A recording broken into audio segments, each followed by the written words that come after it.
پھر قرآن کہتا ہے وَمِمَّا رَزَقْنَاهُمْ يُنْفِقُونَ۔ آج میرا اصل عنوان یہی ہے کہ وہ اللہ کی دی ہوئی روزی سے، دیکھو قرآن مقدس کا لہجہ، قرآن کا انداز، کتنی حکمت بھرے انداز میں قرآن گفتگو کرتا ہے۔ وَمِمَّا رَزَقْنَاهُمْ يُنْفِقُونَ، اور ہماری دی ہوئی روزی سے، یعنی اللہ کی دی ہوئی روزی سے وہ اللہ کی راہ میں خرچ کرتے ہیں۔ یہاں یہ خرچ سے مراد بعض مفسرین بلکہ اکثر مفسرین اس طرف گئے ہیں کہ اس سے زکوٰۃ کا وجوب مراد ہے، کہ وہ اللہ تبارک و تعالیٰ کی دی ہوئی روزی سے زکوٰۃ ادا کرتے ہیں۔ نظام زکوٰۃ کیا ہے؟ پہلی بات تو قرآن نے غلط فہمی دور کر دی کہ تم اپنے مال سے نہیں دیتے،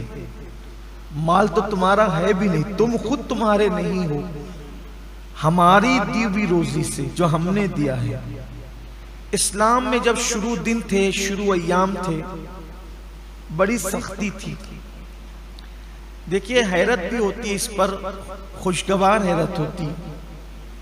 کہ جن دنوں اسلام قبول کرنا کافروں کی طرف سے بھی سخت اذیتیں، مشکلیں، مصیبتیں، اسلام کا اظہار کرنے پر بھی مارا پیٹا جاتا تھا، اس وقت قوانین بھی سخت تھے۔ شروع دنوں میں، شروع دنوں کے قوانین یہ تھے کہ مسلمان جتنا کمائیں گے تو دن بھر میں اپنی ضرورت پہ وہ جتنا خرچ کر سکتے ہیں کر لیں، باقی جتنے پیسے بچیں گے ان کو بستر پہ جانے سے پہلے وہ سارے پیسے اللہ کی راہ میں تقسیم کر دینا ہے، یعنی وہ جمع نہیں کر سکتے تھے۔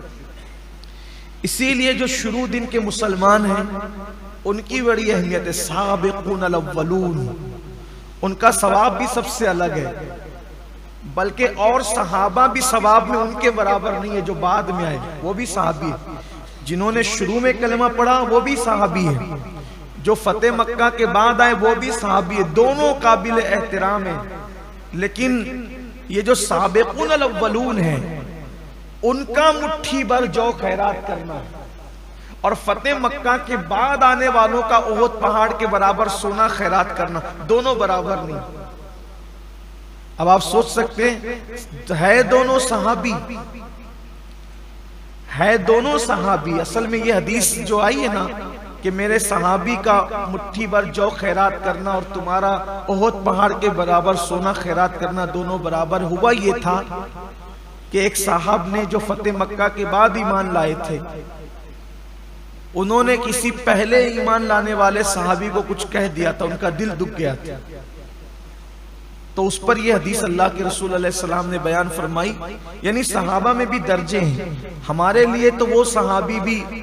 قابل احترام ہے جس نے ایک جھلک حضور کو دیکھ لیا، بس ہم جو ہے وہ معاذ اللہ کوئی تقابل نہیں کر رہے ہیں، صرف بتا رہے ہیں کہ پہلے دن ایمان لانے والوں کی سابقون الاول، اسی لیے وہ جنت میں بھی پہلے جائیں گے، وہ جنت میں بھی پہلے جائیں گے، اور ان کی بہت بڑی شان ہے جو پہلے۔ اس کی وجہ یہ ہے، ایک تو کافروں کی تکلیفیں انہوں نے جھیلی، پھر اسلام کے نام پہ اس وقت خرچہ کیا کہ جب اسلام کا نام لینے کے لیے وہ لوگ ڈرتے تھے، وہ سابقون الاولون ہیں۔ تو اس وقت کے حالات یہ تھے کہ پیسہ نہیں جمع کر سکتے تھے، جتنا خرچ کر دیا دن بھر میں خرچ کر دیا، بستر پہ جانے سے پہلے سب آپ کو تقسیم کر دینا ہے، جمع نہیں کر سکتے تھے۔ پھر جب زکوٰۃ کے احکامات آئے تو پھر اسلام نے اجازت دی کہ اب تم پیسے جمع کر سکتے ہو، اب پیسہ جمع کرنا تم پر کوئی گناہ نہیں ہے، لیکن اب اس میں شرط یہ ہے کہ تم اپنی جمع کی ہوئی رقم میں سے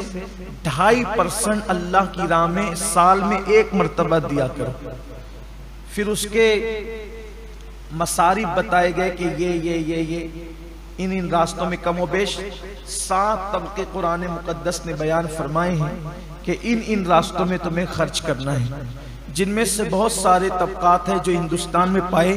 نہیں جاتے، تو اس کی تفصیل آگے ہم آپ کے سامنے پیش کریں گے۔ اگر کوئی شخص